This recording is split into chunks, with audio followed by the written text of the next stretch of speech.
સુરતમાં railway station પર માથાકૂટ થઈ છે। કોચનો દરવાજો ખોલવા મુદ્દે માથાકૂટ થઈ। અજમેર બાંદ્રા ટ્રેનમાં માથાકૂટ થઈ હતી। રેલવે એક્શન ફોર્સે 5ની અટકાયત કરી છે। ટ્રેનના કોચના ગ્લાસ તોડવાનો પ્રયાસ પણ કરવામાં આવ્યો।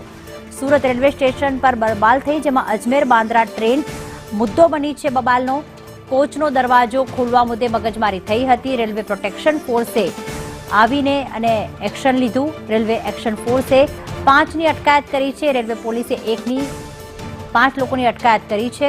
કોચમાં બેસેલા યુવકોએ દરવાજે ખોલવાનો પ્રયાસ કરવામાં આવ્યો હતો। આઝમ, આ ઘટના કઈ રીતે બની હતી? શા માટે કોચનો દરવાજો ખોલવાનો પ્રયાસ કરવામાં આવ્યો?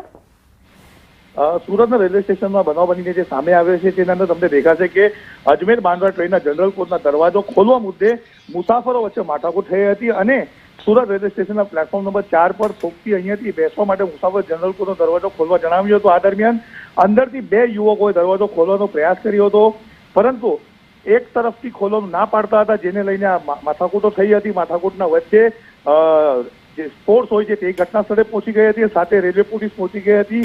અટકાયતી પગલાં પણ ભરવામાં આવ્યા છે। જી, આભાર આઝમ તમામ વિગતો માટે।